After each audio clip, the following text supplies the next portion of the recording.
Merhaba dostlar. YouTube kanalıma hoş geldiniz. Assassin's Creed Valhalla'da yeni bir bölümle karşınızdayım. Umarım keyif aldığınız bir video olur.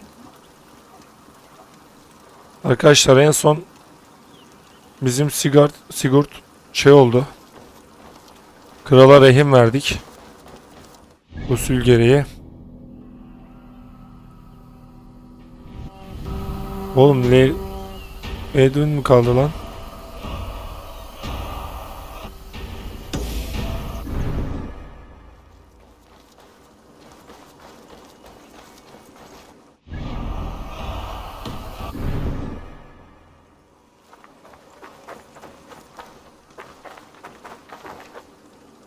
Evet, en son şey olarak verdik onu, rehin olarak. Bakalım neler olacak. Beraber yaşayıp göreceğiz. Şu klanımıza bir gidelim de. Önce bir ziyafet verelim. Şeyimiz oldu. Rehin verdiğimiz için bir ziyafet verelim. Kurtulduk ondan.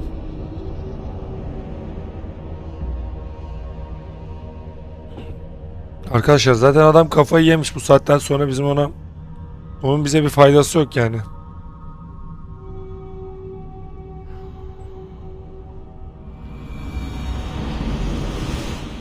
Adam ben tanrıyım diyor ya.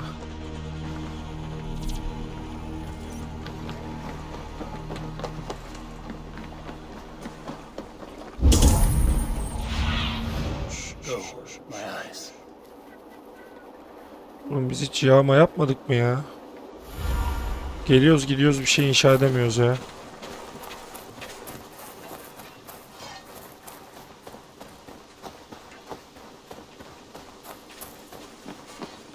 Şu madalyonları götürelim de.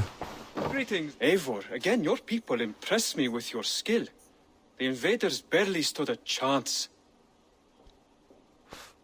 Eyvallah dostum. It serves your cause better than it does my pocket. Ah, good. I hope this one did not give you too much trouble. As a token of my deep gratitude, I want you to have this. You have... O neymiş lan?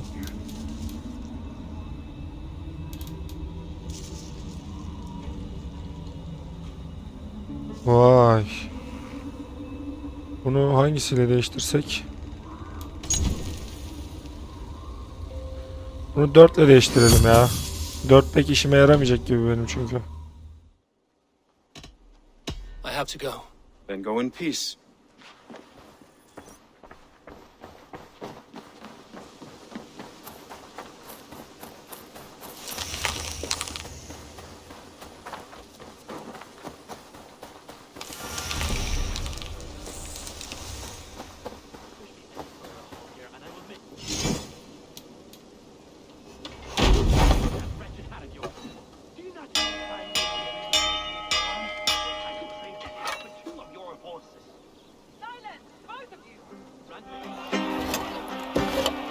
Ama kafamız nasıl güzel.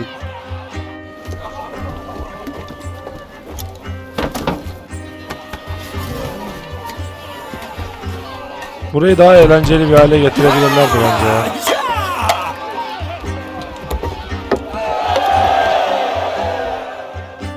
Randvi, I demand that this matter be settled here and now. Have patience, Rowan. There is a time and a place for such disputes. Roland, Holger, why all this shouting? Ne oluyor lan?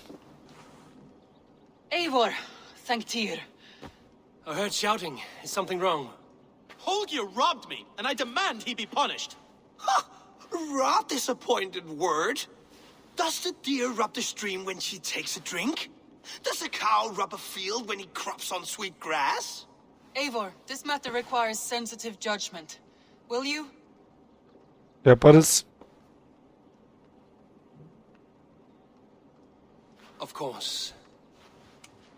From the beginning, please. Well now, there is no excuse too small, I see.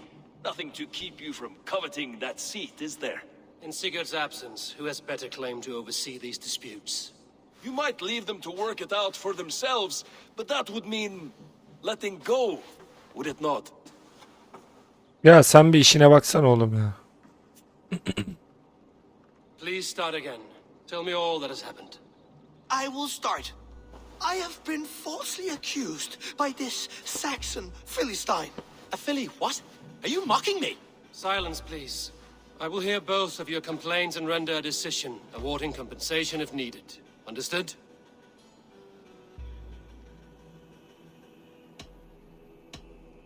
Rowan, tell me your version of these events. As you are aware, Holger and I are neighbors. Near enough that I often catch him at my stables, stealing my tools. Borrowing. Holger, let him speak. Ödünç almak ne oğlum? Borrowing. My point being, I have always allowed him to use whatever he pleased. I greatly admire your Norse generosity and had hoped to match it. But this morning, Holger stretched the limits of my grace. Entering my stables for their feed, I found my most beautiful, gentle mare stripped of her tail. Bereft, not a strand in sight.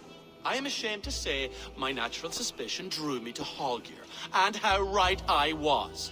For when I peered across the lane, there he was, gripping a horsetail brush slathered with indigo, dragging it across a sheet of painting, Rowan. I was painting. You make it sound so crude. You see? Such willful arrogance.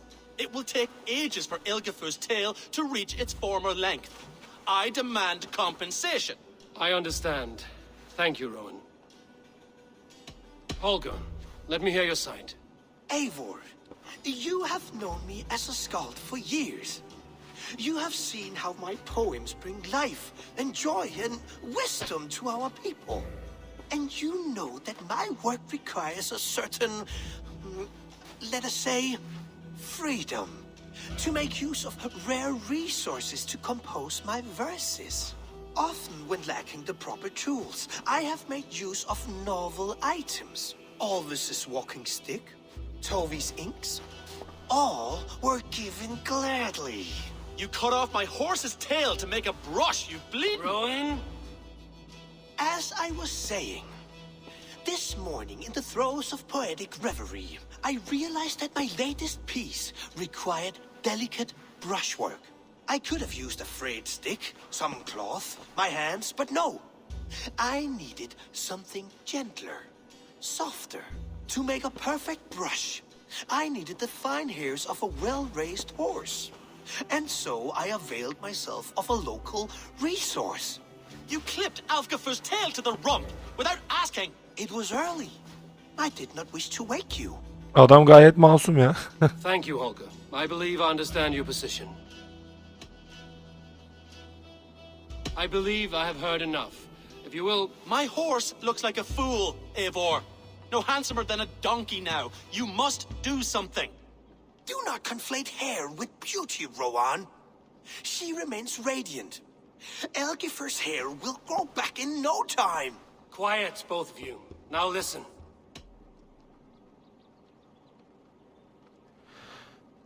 Kim haklı oğlum?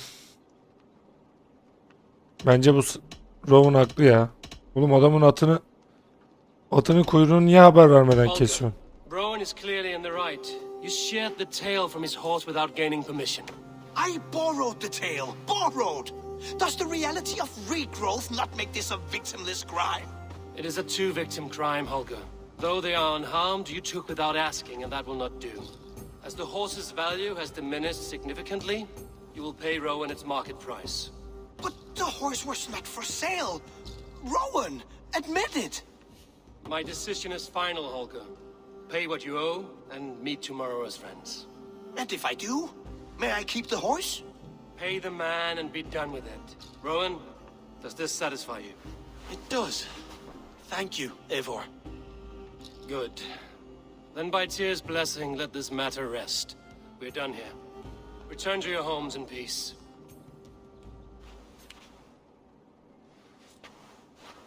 Hak ettin oğlum. Damn fine stable we have now. Lord, look at it. Would you allow me to... Sen dua et atın fikrini sormadık. Yoksa bok yemiştim. Oğlum sana neler anlatacağım neler anlatamazsın. İnanamazsın ya. That Holger, he is quite a character. I almost envy him. To see the world through such a muddy glass and live with such petty concerns. He hasn't a care in the world. Let's not walk too far with that idea. I need you right where you are. Randvi, our work is done in Oxenfordshire, but the cost has been high. I feared as much when this letter arrived, from one called Fulke, addressed to you. From Fulke? Gods, that witch. It is there on the table. Fulke is with the Order of the Ancients. Okumadık oğlum Same ya. order killed me. Ya. The order that Basim and Hytham have pledged to destroy. Eivor, what has happened? Sigurd has been taken hostage, captured by King Alfred, and given to a woman named Fulke. A very dangerous woman. What does she want with him? I will spare you Fulke's ramblings, but know this. Sigurd did his part to secure an alliance with a thane called Gidrich. Gidrich is an honest man, and will come when I call. Until that time, Basim will locate Fulke. Look for his message when it comes. Okumadık lan Some mektubu. news. King Ceolwulf has sent Ceolbert to Shropshire. He hopes to install him as Elderman there. Good for Ceolbert. He should do well considering all he has learned from you. I gave him only a taste of my knowledge. The rest he will need to figure for himself.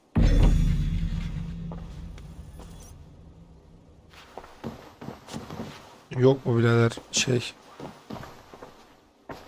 I want to see the alliance map. Heh.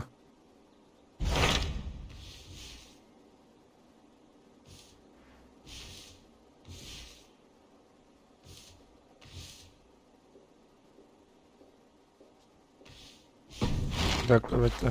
I have changed my mind. Randvi, are you well? You seem distant. I'm fine. Only a little tired, but well enough. Shall we look at the map? Not until you tell me what is wrong. Oh, I think I have. I feel somewhat trapped. In this room, in this settlement, in this life. I cannot help you with your life just now, but I can get you out of this room. What do you say? I don't know. There is much work to be done. Stop. Forget about alliances and responsibility for just a few hours. We could take a ride to Grandbridge or somewhere nearby for a change of pace. That sounds lovely. And too far to consider just now. But thank you, Eivor. Maybe another time. Now, what was it you needed?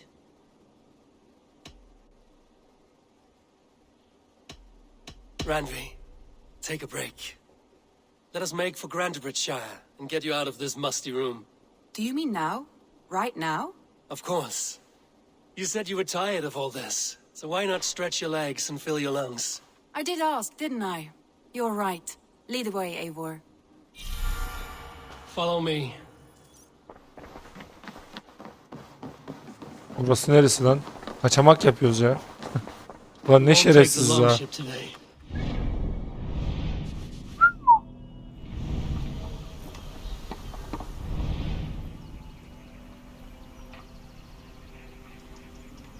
Buraya gemiyle gidelim. For us, just you and me. Is that a problem? Not at all. So long as I get some air and sun. Good day, Eivor. I spend too much of my day in the longhouse. We will need to cross the river at some point if we want to enter Grandbridgeshire. If you know a better way, I would love to hear it.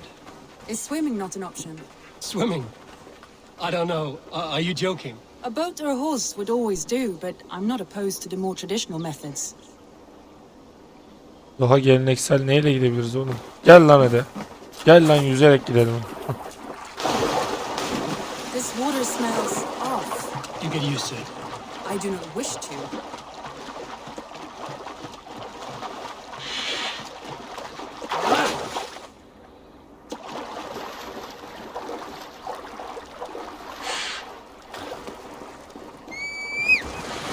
Dur bir saniye. Tamam ya buradan böyle gideceğiz işte. Kıyıdan kıyıdan.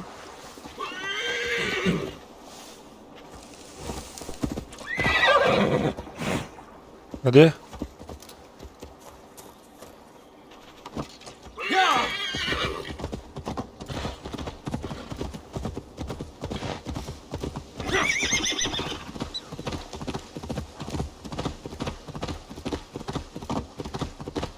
Arkadaşlar bakın nasıl da kestirmeden gitmiyorum ama.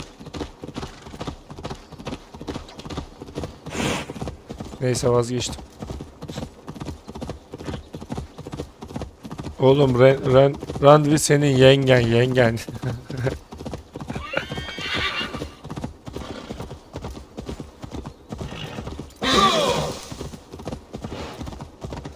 Neyse sadece masum bir gezi arkadaşlar. Yanlış anlaşılacak bir durum yok.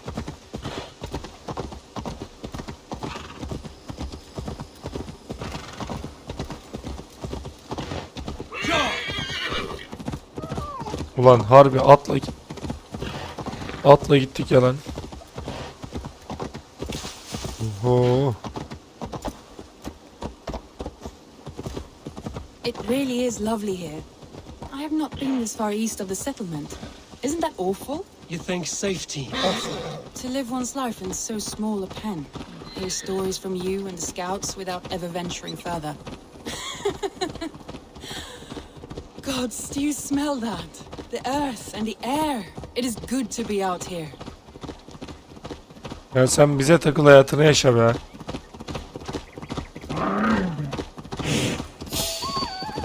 Ne oluyor lan?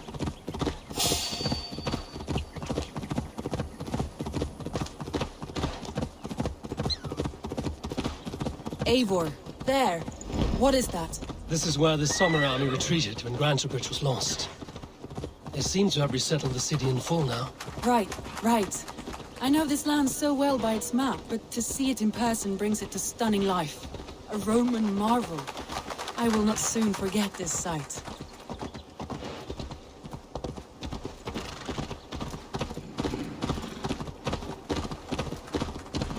Oğlum biz de senin sayende toprak gördük ha. Normalde hep denizde şeyle gidiyoruz ya. Gemiyle gidiyoruz ya.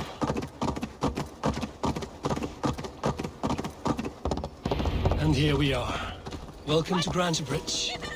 We should make our way to the Longhouse. Oh, it's bigger than I imagined. Rustic, woody, beautiful. And everything seems quite new. Under Soma's guidance, the Summer Army built this town up from a small village. They wanted a hub for trade near London, and a launching point for incursions into Wessex. Well, it is impressive. Some interesting architectural ideas here too.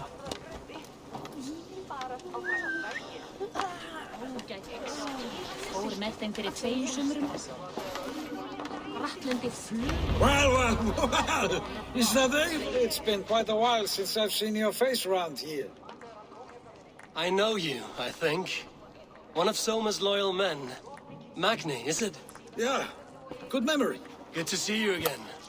This is Randvi, a dear friend and a sturdy fighter. Well met, Randy. Eivor seems to have a preference for befriending lovely women. You know, I noticed the same thing. I expected more people about Magni. Has something happened? Soma rounded up some warriors and took them west. She's hoping to open a new trade route with oxen of wood there. Only now, in times of trouble, I have discovered I am not the surrogate leader I should hope to be. What sort of trouble? Oh, a pack of surly bandits have encamped nearby. To the east of the water's edge. They attack all merchants who travel here by river or road, and word is spreading quickly. It's keeping traders at bay. That could cripple your town if it carries on too long. It's crippled me already. The bastard stole my horse yesterday morning. So what will We you... can take care of them, Magni. And if we don't find your horse, we will steal you a new one. Well, that would ease my mind. I have nothing to offer you for this deed, but the bandits surely would. Take from them what you like. Good. Consider the matter handled. Eivor, come. We have a camp to raid.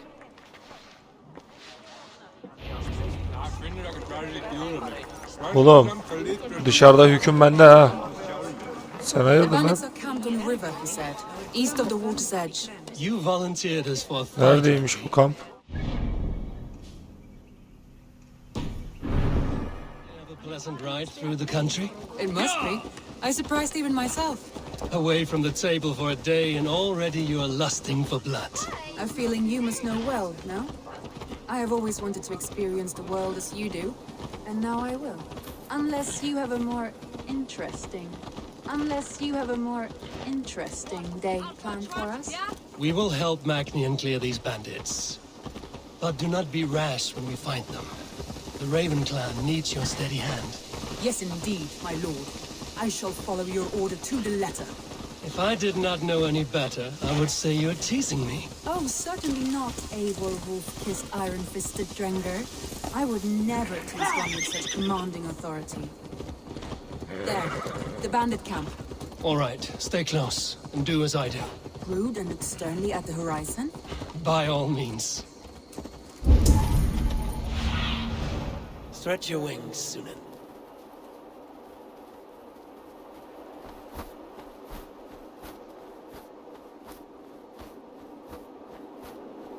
Direkt basalım gitsin oğlum. I thought you wanted to do this in secret. You seem hot for a battle, so here we go. Oo.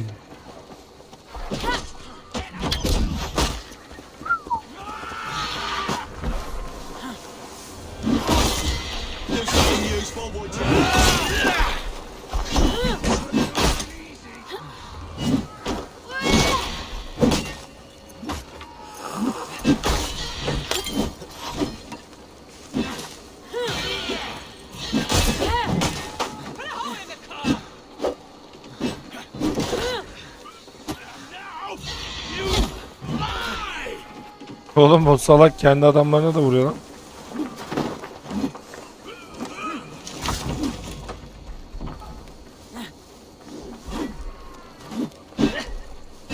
Oğlum bu ne lan, kaç kişi de oluyormuş öyle? Erkek adama öyle üçe tek yakışıyor mu lan? Ha?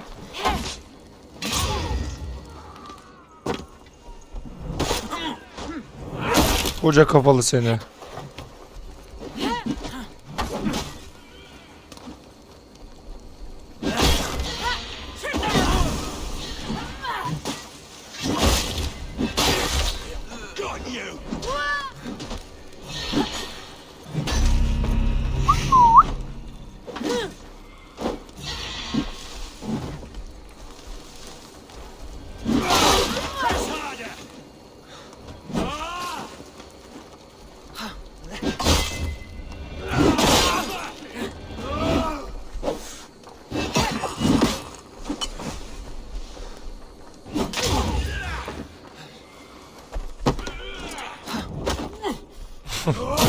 Oğlum bunlar çok güzel ölüyor lan.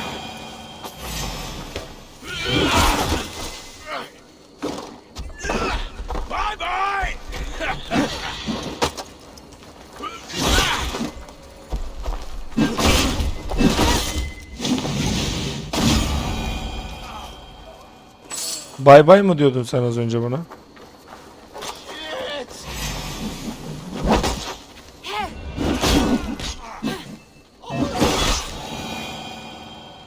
Oğlum salağa bak lan, bize de vuruyor manyak.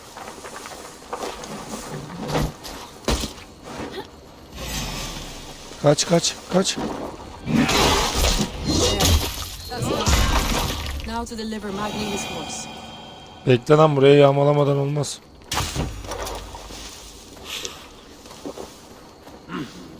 I feel great.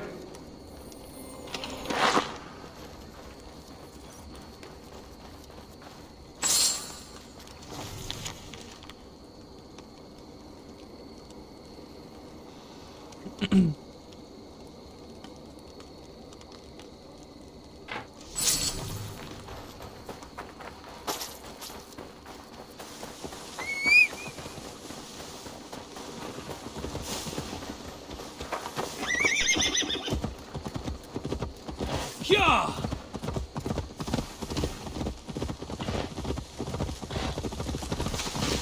That was a thrill, Eivor.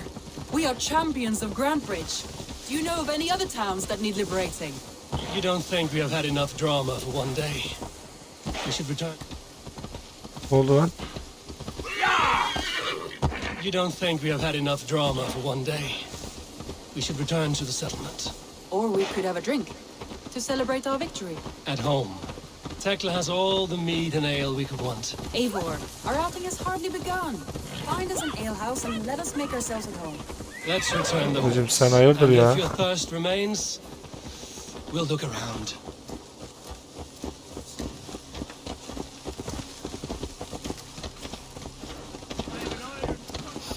Senin niyetin biraz değişik ama hadi neyse.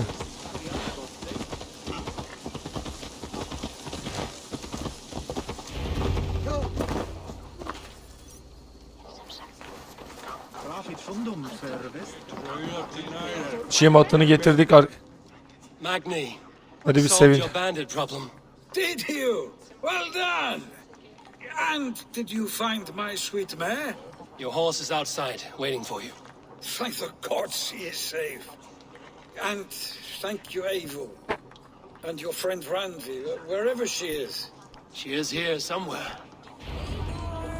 Over here. Look at this.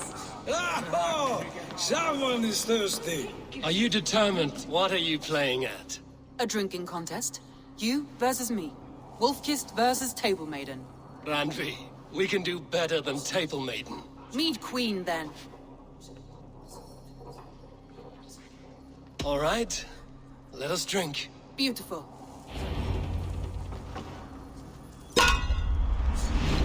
Nasıl içeceğiz?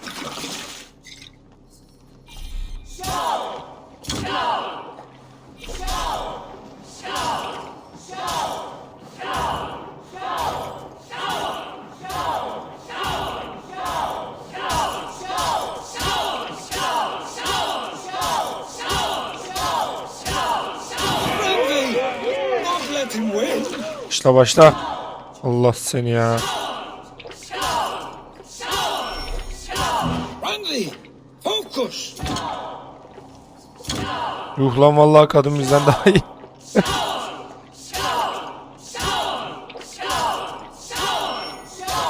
A good shot, Eivor, but Randvi's done you Lan oğlum. better.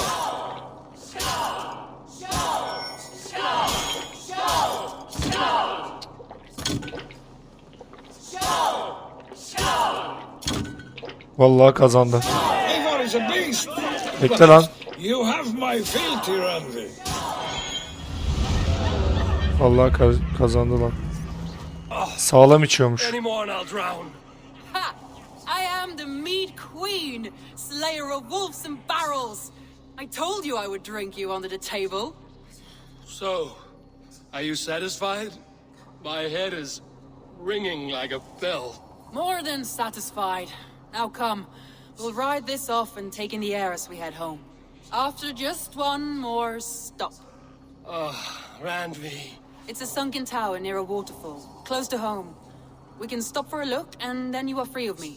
It's near the highest point of a hill, just south of the settlement. Easy to spot, I'm sure. All right, one last stop then. I know it might not show, Eivor, but I am terribly excited. Oh, it shows. Leaving already? Well, I do hope to see you again. Abo. Randvi. Ama kafamız çok güzel ha. I Vallahi might acayip. have to, Magni. Thank you for everything. No, thank you. Safe travels. Nereden gideceğiz lan oraya? Tamam.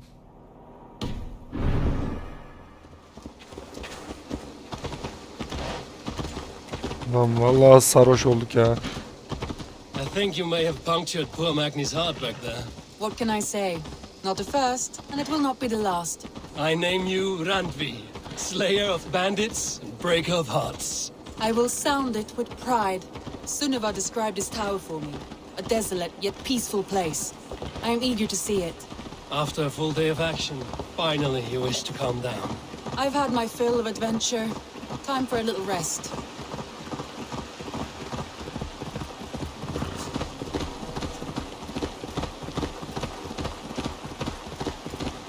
I was wondering something. You and Soma. Buradan mı Was there gideceğiz? something more to your bond? You spoke of her with a particular shine in your eyes. We grew very close, very quickly. Is that what you mean?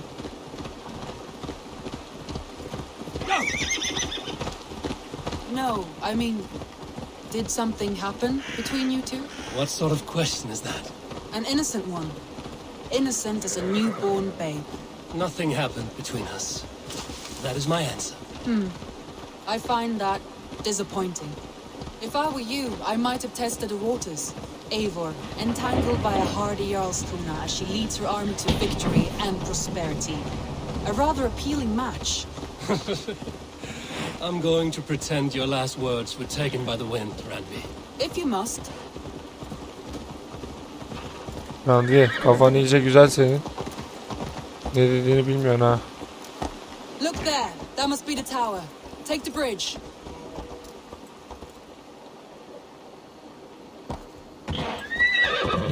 Nasıl gideceğiz lan oraya?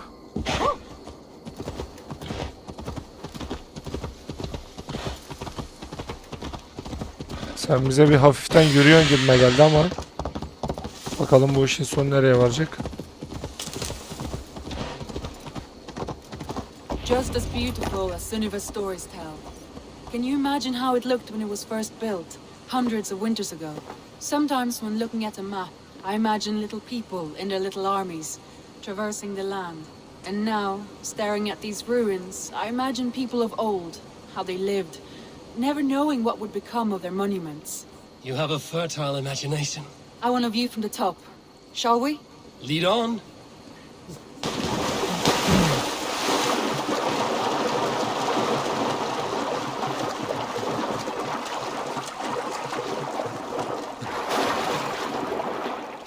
Keep up! Mind where you put your fingers. These stones are old and weathered.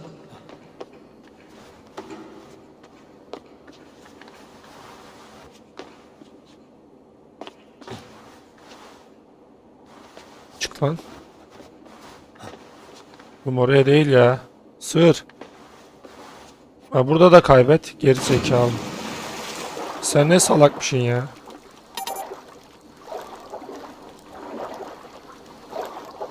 Hadi lan.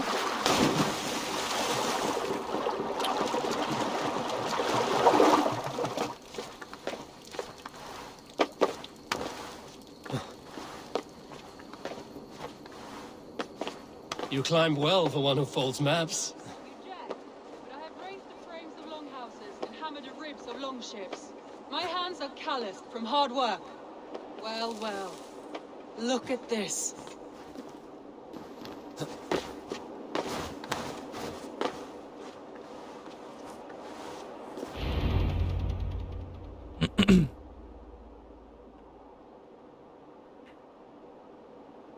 A stunning view.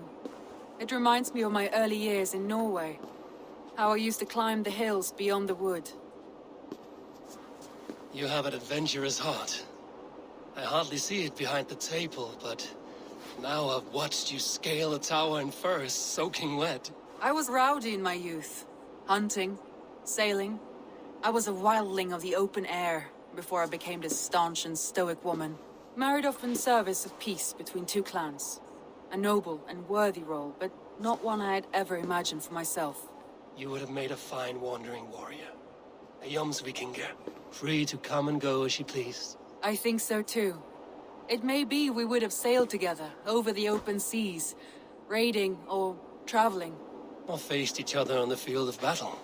Without your marriage to Sigurd to secure peace, our clans might still be at war. True. Very true. Thank you for today. Every bit of it has been a dream, and I'm not keen to wake. Then don't. We can stay here as long as you like. Yes. Oha. What was that? Oğlum o senin yengen, Oh, yengen. no, I'm sorry. I shouldn't have. I got away from myself. Neyse sıkıntı değil ya. No need to apologize. Sigurd is your brother, and I have put you in a very difficult position. The heart does not do politics like the head. It may be the meat, it may be the air, but there's no need to apologize. I am sober enough. But the truth of it is, I have felt this way for some time now. Yok I artık care ya. for you, Eivor.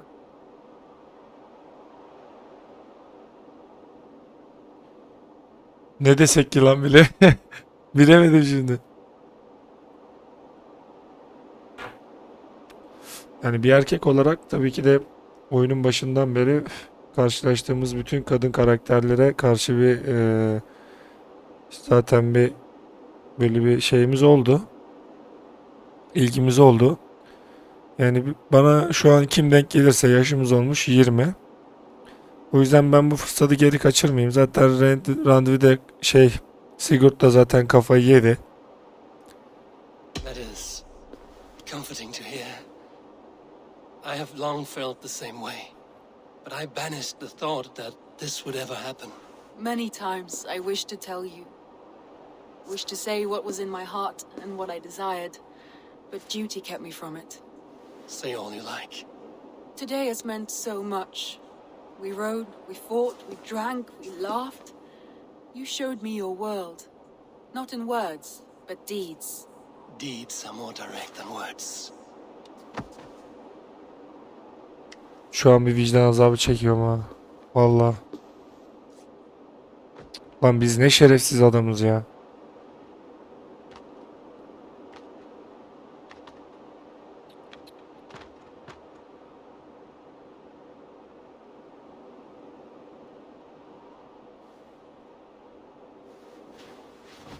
Andrei?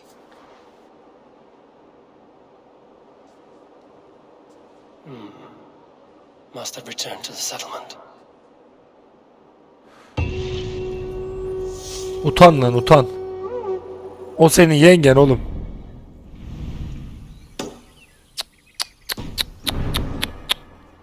Ayıp be. Dur lan. Ne yeteneği kazandık abi? Şey mi yani? Manitacılık yeteneği mi kazandık? Ne kazandık?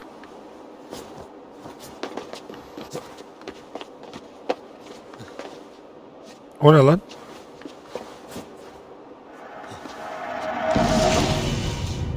Ha, lafın haritası.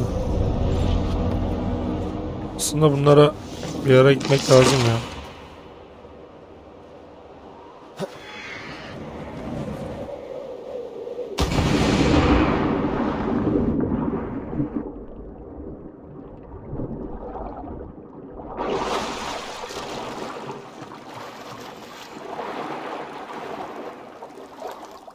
Bu büyük ihtimalle suyun altında bir yerde. Biz şeye gidelim abi.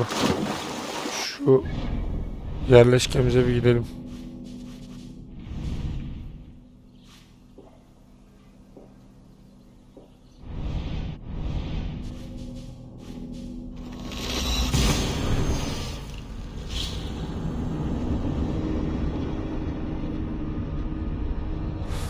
Kahin haklıymış.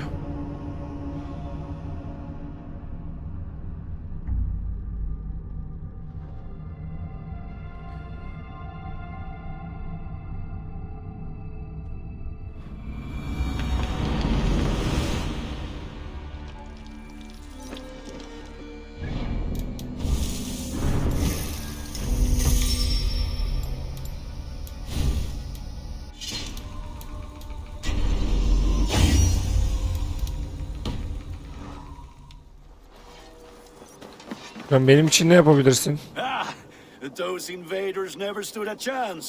Not when you are armed with Gunnar's handiwork. May I see your stores? All my pieces are good, but that one's very good.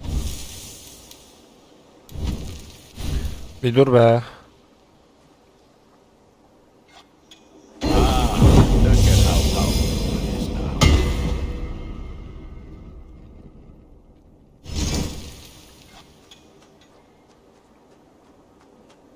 Aynı oluyor oğlum.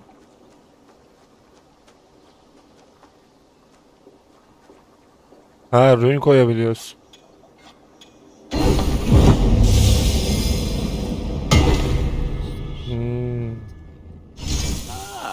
That one's pretty good. I feel like you're proud of Mom. Look how strong you are.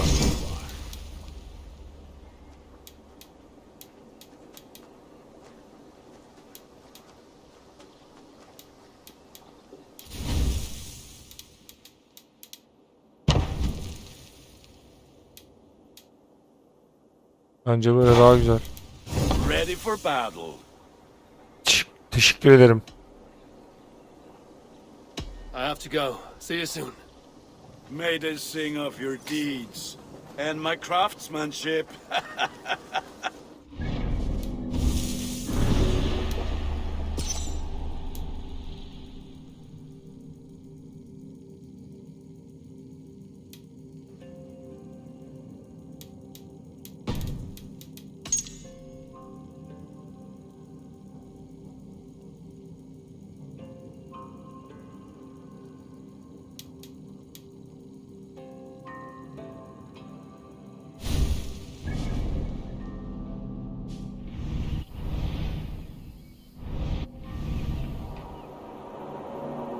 Batı sınırındaki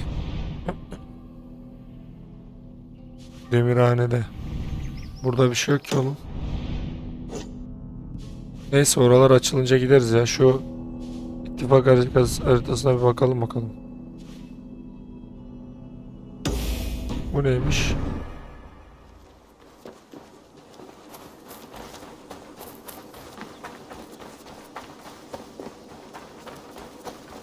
Ne ustasıymış bu?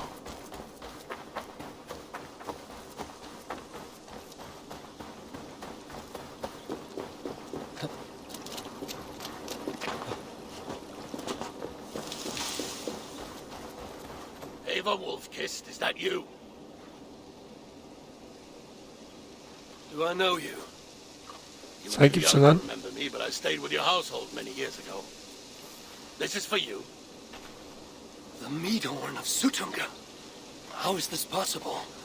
Can you conjure things from dreams? It's only a model. I fashioned it from a story told to me by your father, but since he's dead, I offer it to you. It is exactly like I saw it in my head, as Varin described it to me.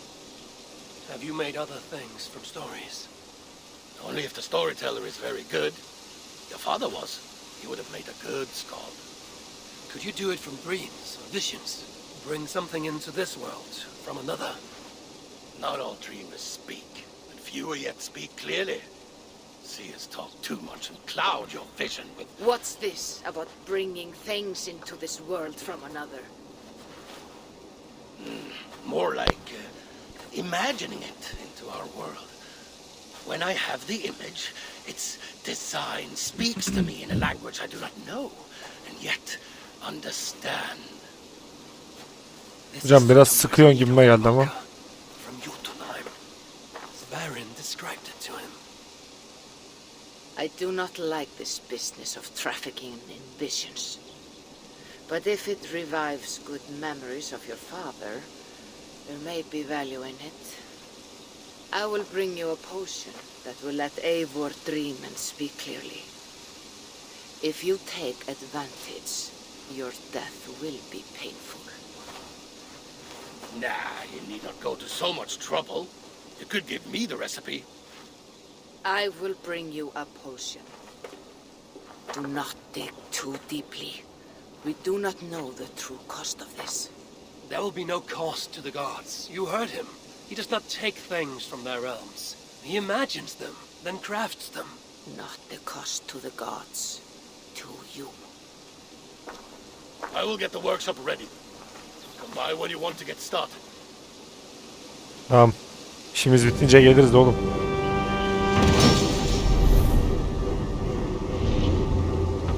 Ama güzelmiş ha. İçelim lan. Merak ettim ya. Ava!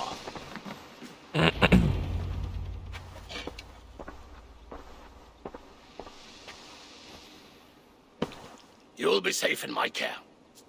Valka has promised that any harm you suffer will be visited upon me tenfold. She is protective of her people. But I must exact a promise from you. You must not speak of this to anyone. Whatever happens. I swear upon my life, I will not speak of this to any but you.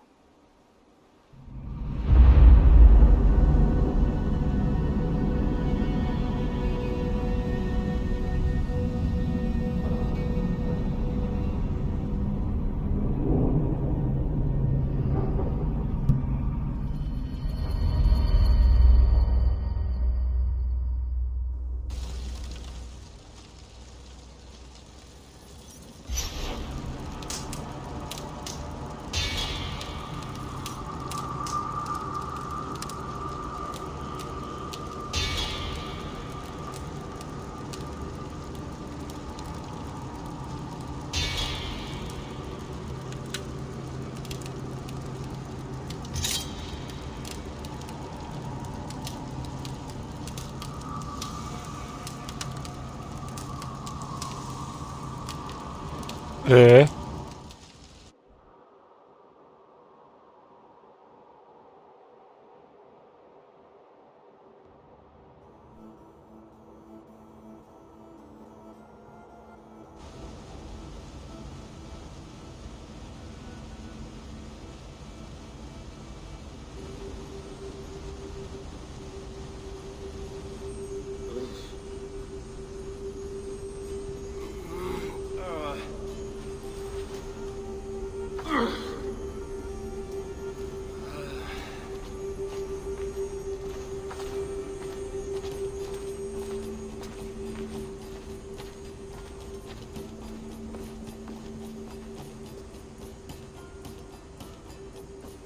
Evet lan burası.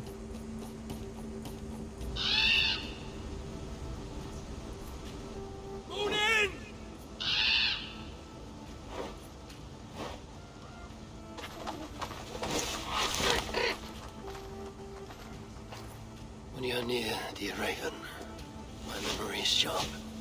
My aim unmuddled. Down there in Niflheim, things are less clear. You know I cannot take you. I can barely get myself through the warding wall, and only then by abandoning my trusted weapons.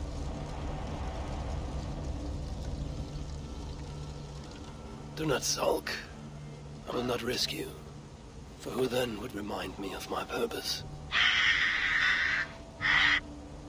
Yes, Balder, my son. The light of the world, locked away in Hell's dark castle.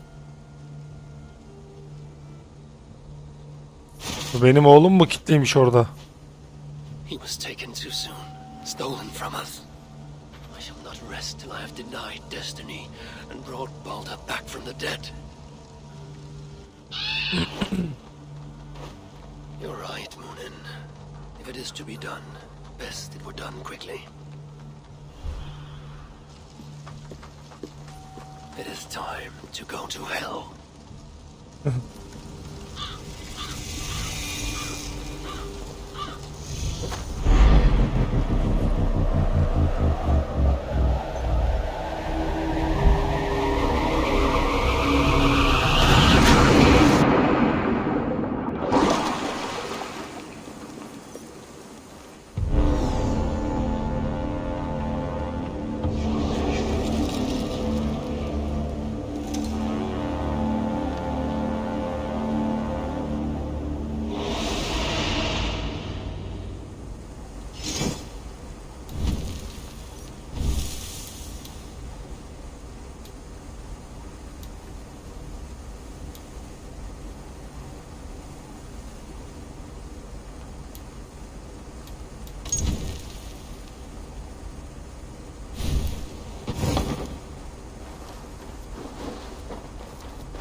Niflheim's riches are doubly defended.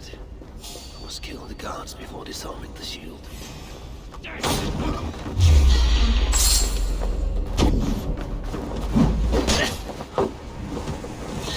Watch my back!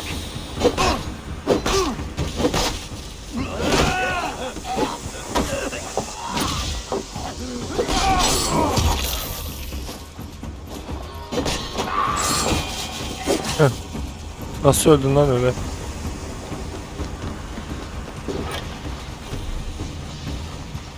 Ha.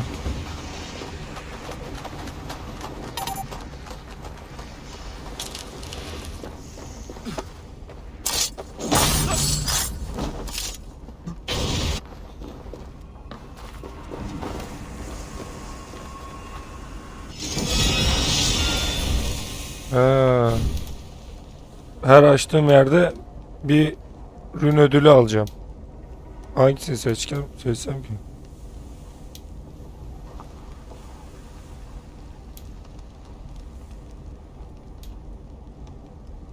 Bence kalkan alalım ya.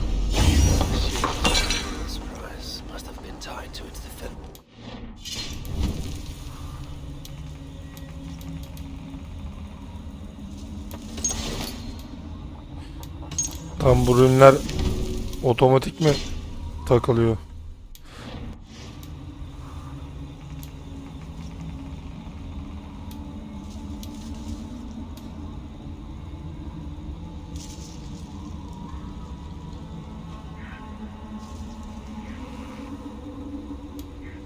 Allah Allah.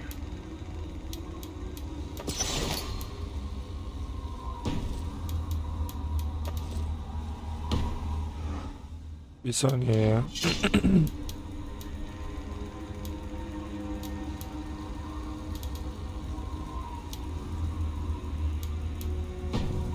Neyse devam edelim bakalım.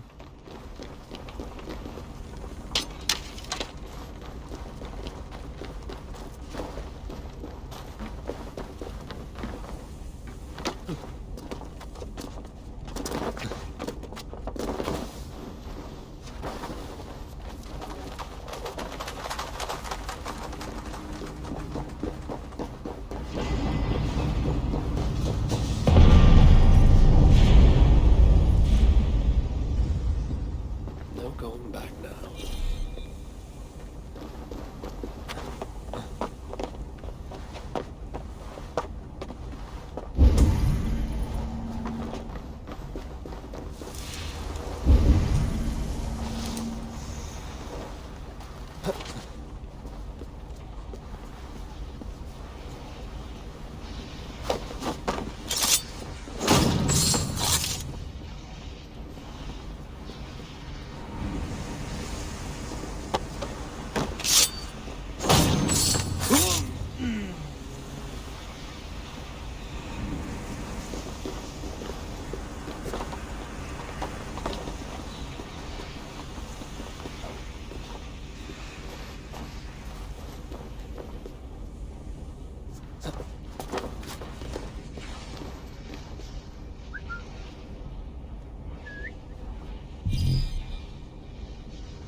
Allah geç kaldık.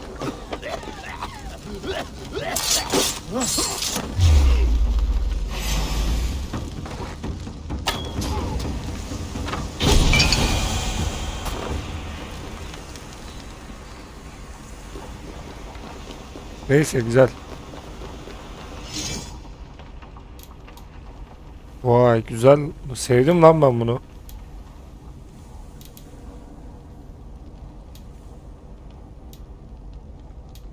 Bizim şu anki baltamız kaç ki?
Nasıl gördüler lan?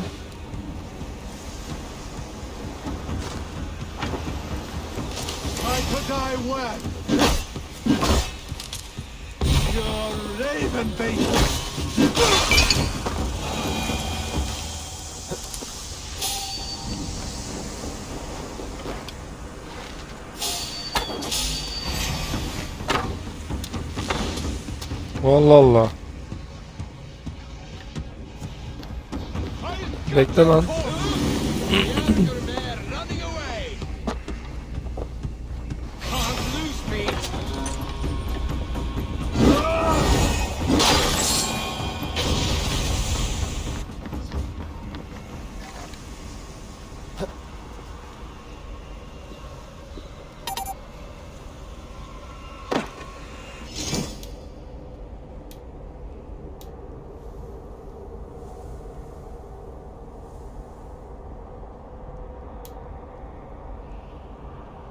Bence bu daha iyi.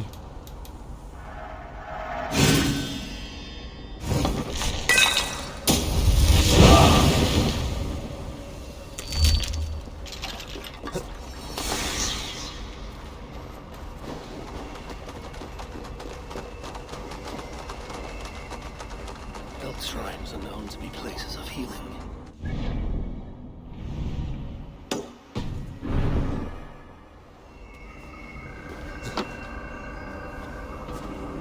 Lan.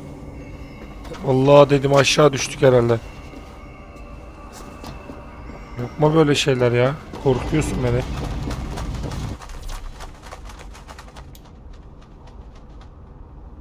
That looks like a warrior of rank. Perhaps he carries some prize on his person.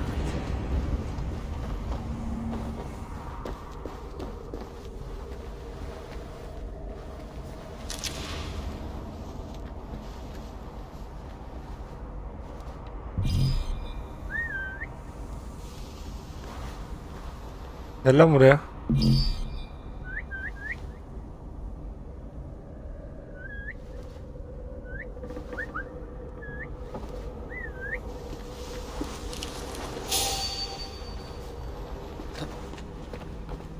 Gerizekalı bizi duyacak da gelecek de.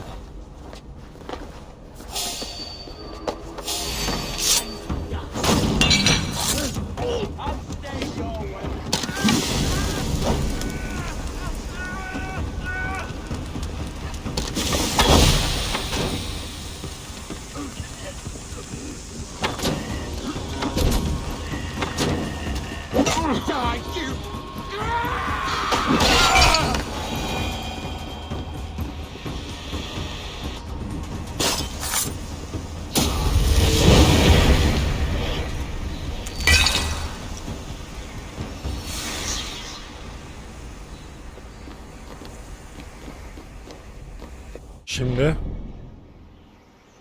Buraya lan.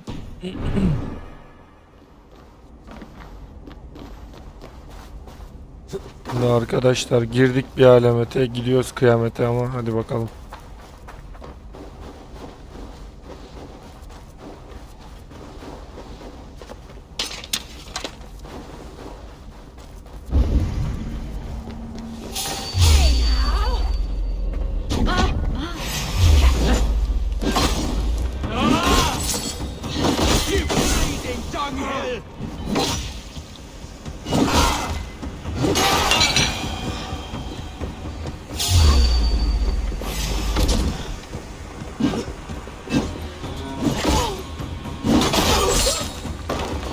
Bu ne lan?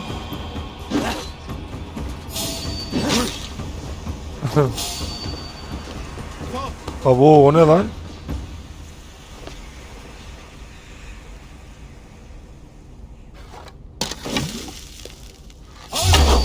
Allah belanı vermesin seni ya.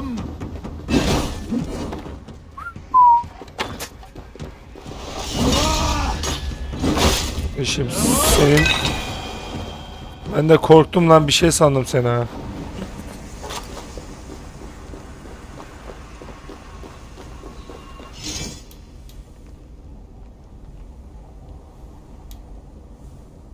Doğrun gazabı. Oğlum çok iyi şeyler lan bunlar. Çok heyecanlandırıyor beni ha.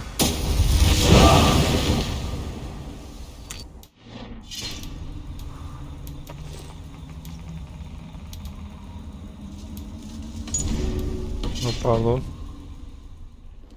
Devam.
Oğlum doğrun gazabının önünde kim durabilir?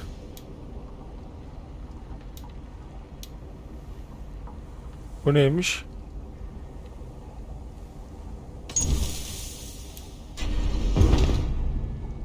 Mükemmel olduk ya. Ama bizim can bayağı bir düştü acı. Niye öyle oldu?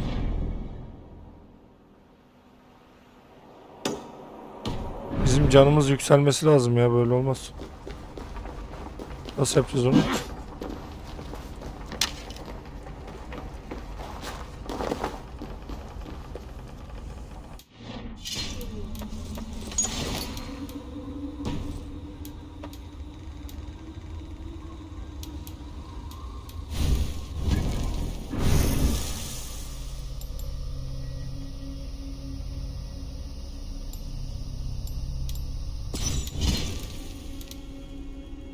Bu neymiş lan?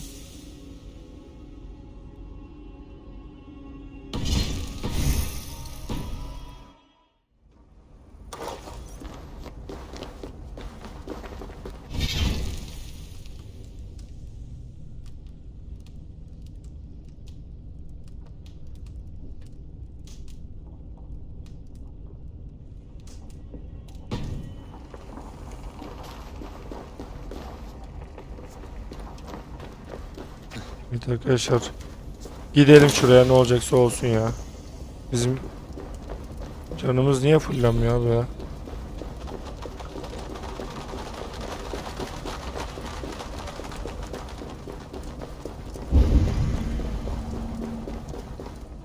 Allah Allah.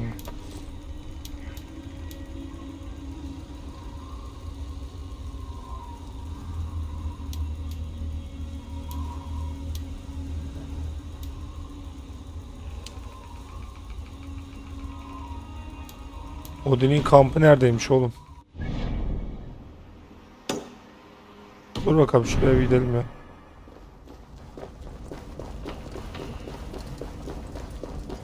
Oğlum bu canla gidemeyiz ya, çok canımız çok az, ölürüz.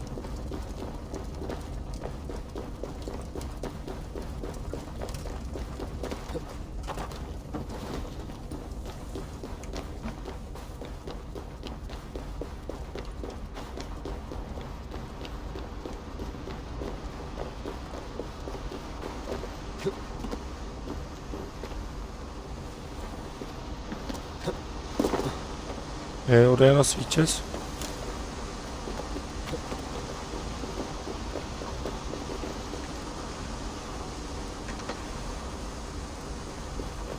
Neyse ya, yürü gidelim.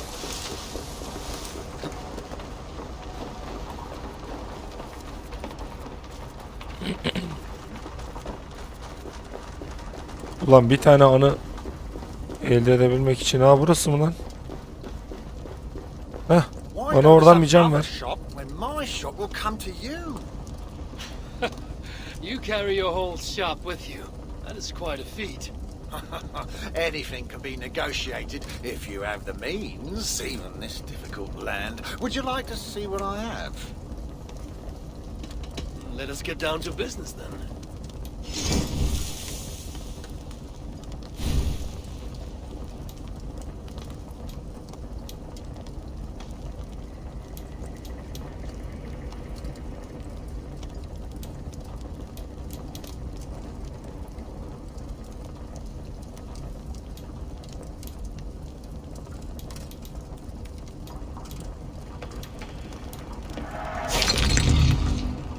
Yapacak bir şey yok. Başka ne alacağız ki? Can falan alınmıyor. Bu ne?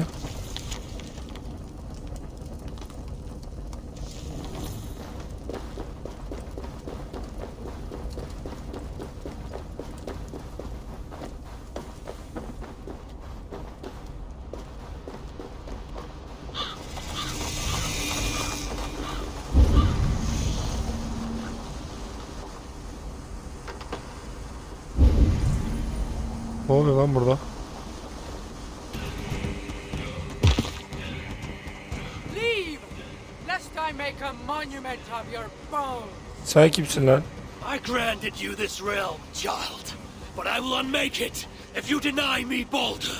You gave me a barren world, filled with the dishonored and other undesirables. I gave them purpose. What purpose? An afterlife of constant death? No. A new kind of life. One free from the fear of death. All who serve me shall have their rebirth. Ne oluyor lan?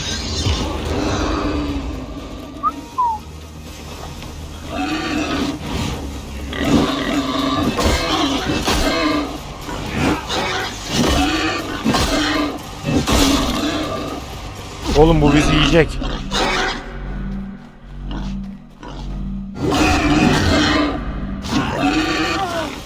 Öyle olacağı belliydi oğlum.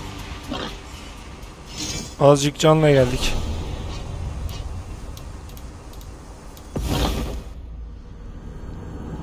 I cannot train my pets if you are too weak to play.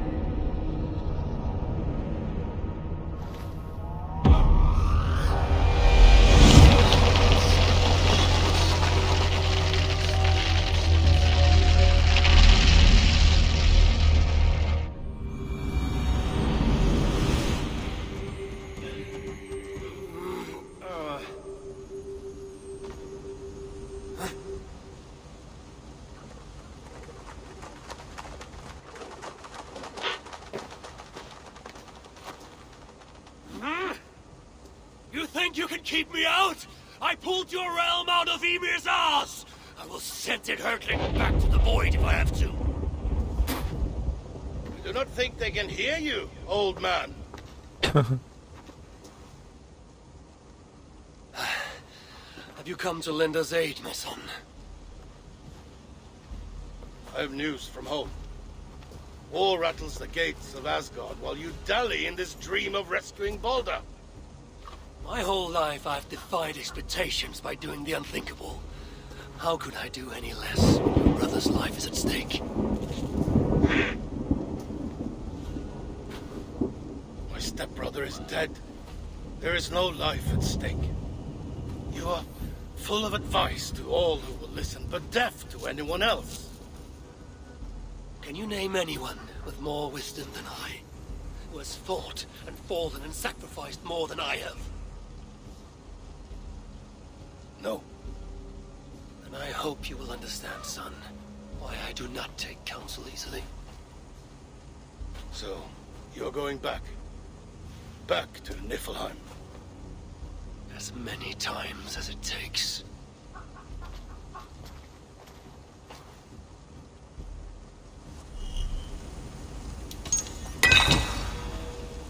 Şimdi biz buraya tekrar girdiğimizde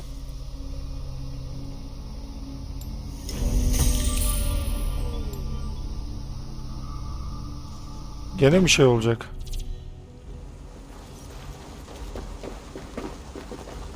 Gene mi aynı yerleri öldürmek zorunda kalacağız? Bir kere daha girelim lan.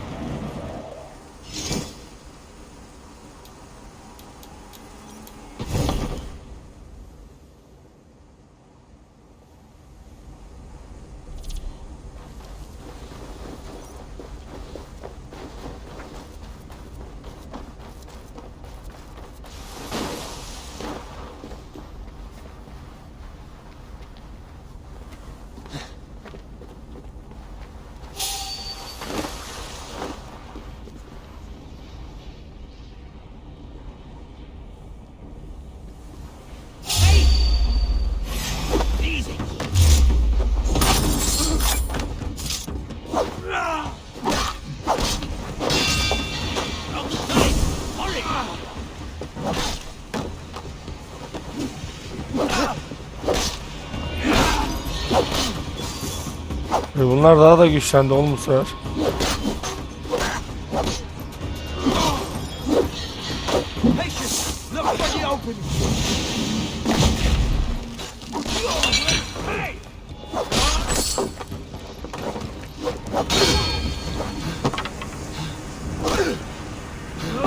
Abi şu harekete bayıldım ya.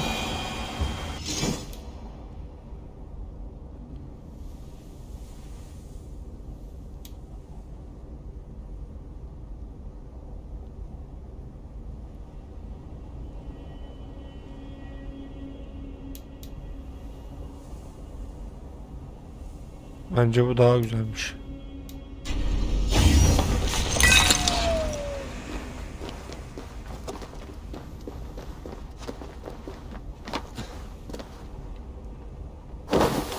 Heh, zaten çok canımız var. Birer birer gidiyor.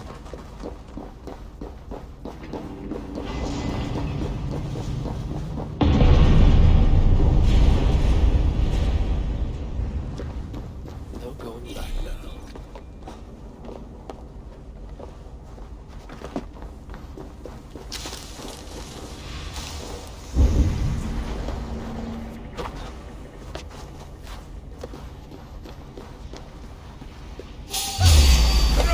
Take you!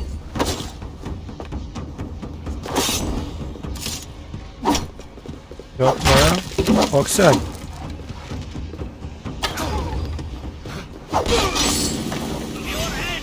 Is right here.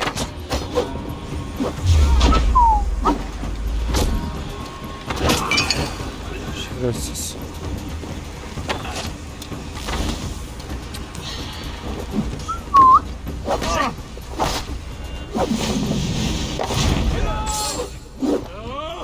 Going to feed the world.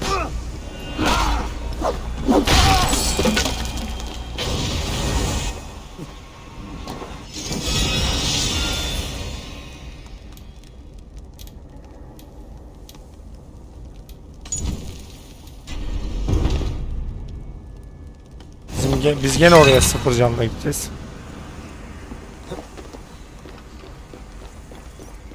Biz şimdi buradan geri dönersek ne oluyor? Biz buradan geri dönelim.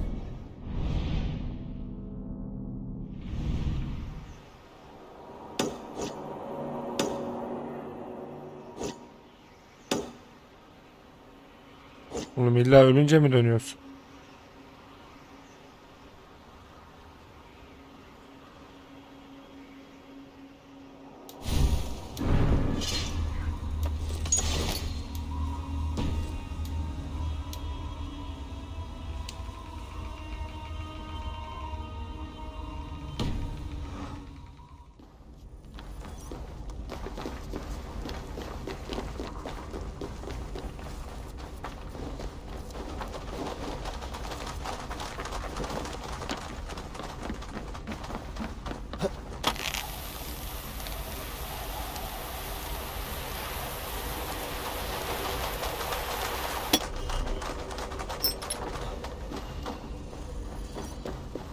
That skulking figure has the demeanor of a thief.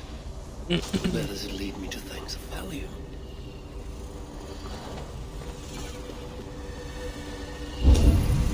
Only one of us leaves in one piece. Ne oldu, ne yaptık?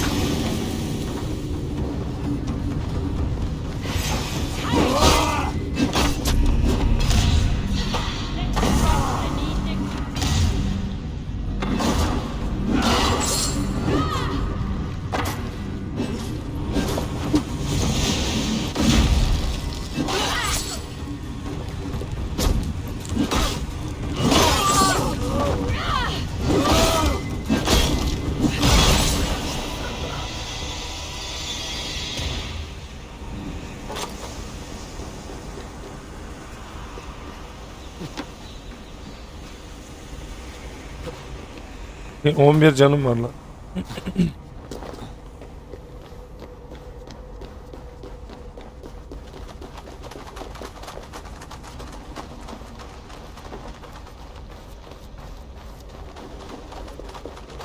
have a memory of an elk shrine here.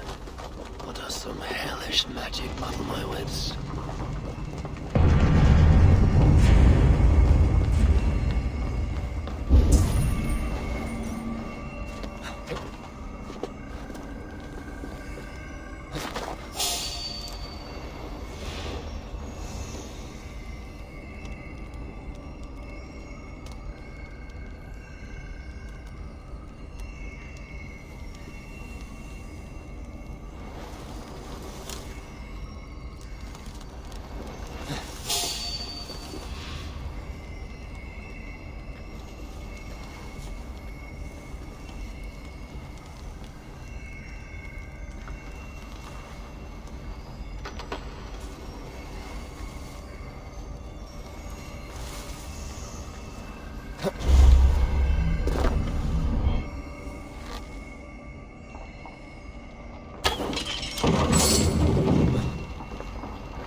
Tamam tamam. Bu sefer olmasa da bir dahaki seferinde biz o koca domuzu haklarız. Hospitality with honor. Bunlar ne lan? Which one shall I choose?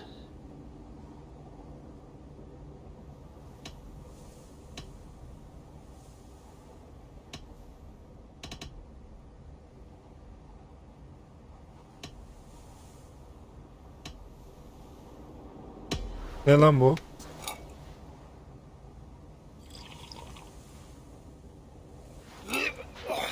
Bury bile. It burns my throat.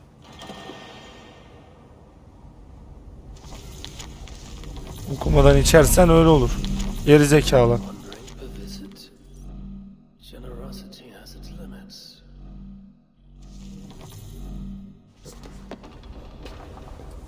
Hey Allah'ım ya. Sen salak gibi iç onu.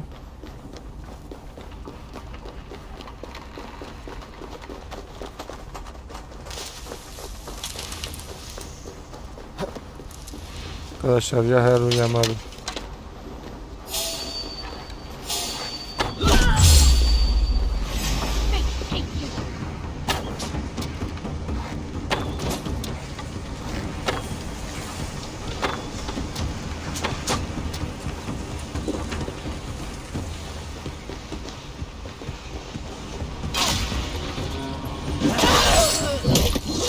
Dört canım var lan.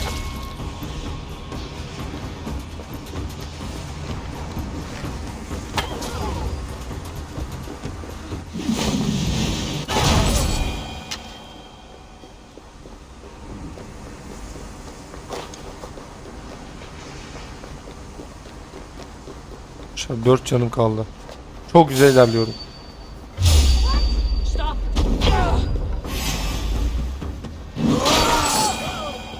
Mükemmelim ya.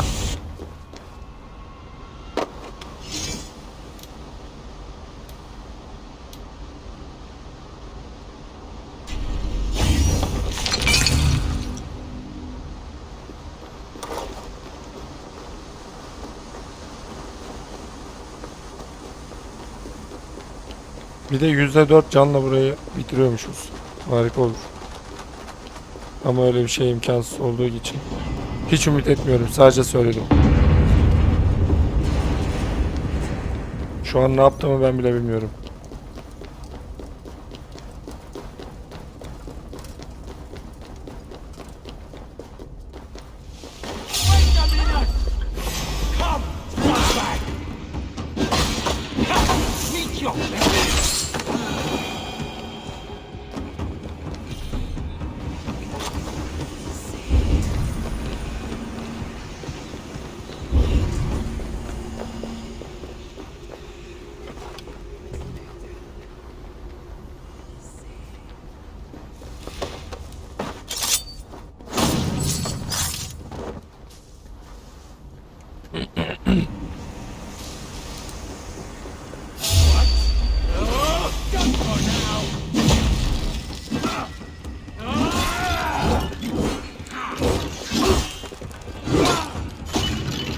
Ah hadi be. Güzel hareketmiş ha.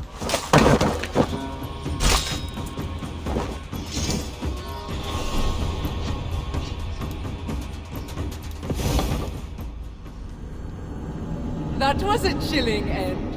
I am just warming up.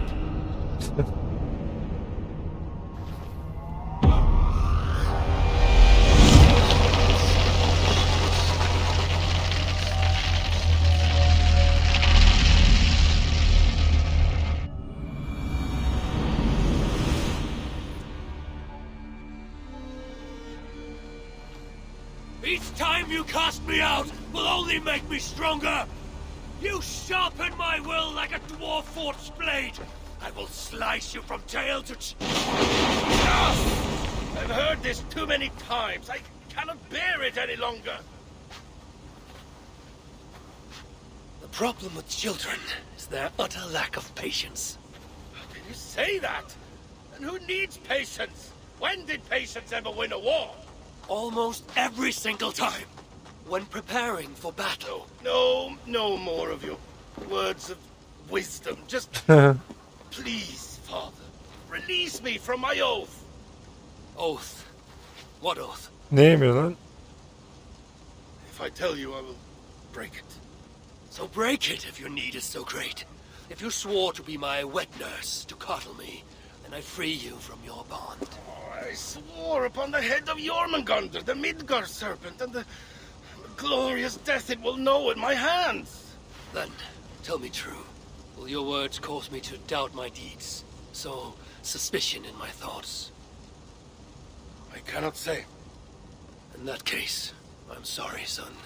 I have no wish to burden you with my grief, but you are here, and Balder is not.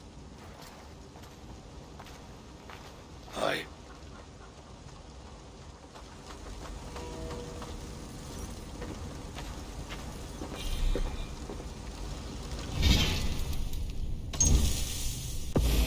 Uyanalım artık, yeter bu kadar.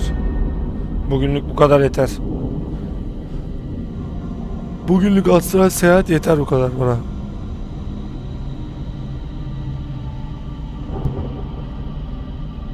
Gerçek hayattan ne kadar uzaklaşırsam oyundan da o kadar uzaklaşıyorum ben arkadaşlar. Şimdi ben tam oraya şey yaparken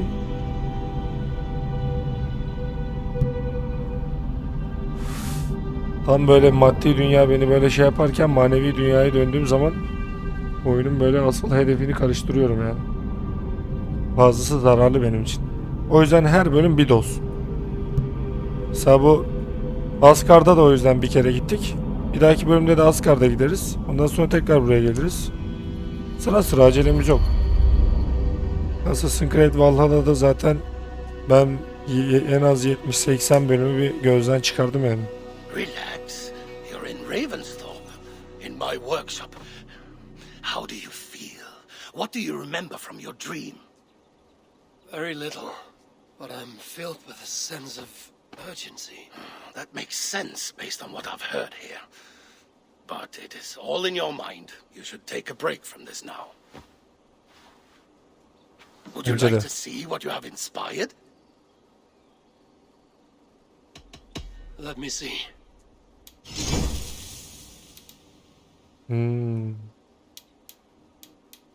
Ha, oğlum ama bunları da satın almam gerekecek benim. Oğlum hepiniz açsınız ya.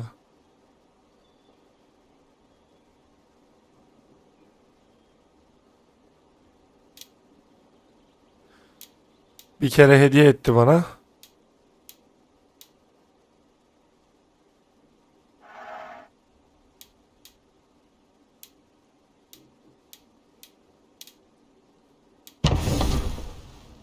Ulan kandırıldık.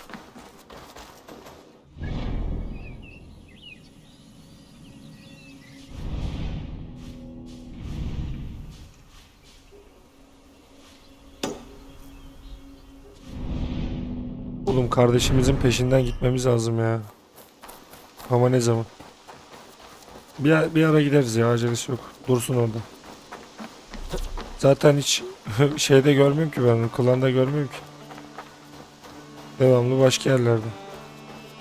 Evet arkadaşlar. Bu bölümün sonuna gelelim. Bir sonraki bölümde gerçekten kardeşimizi kurtarmanın peşine düşelim. Biliyorsunuz kendimize yakışmayan şeyler yaptık ama yapacak bir şey yok yani. Gönül ferman dinlemiyor. Message has come. Mektup gelmiş. Şunu da okuyayım. Sonradan gelmiş.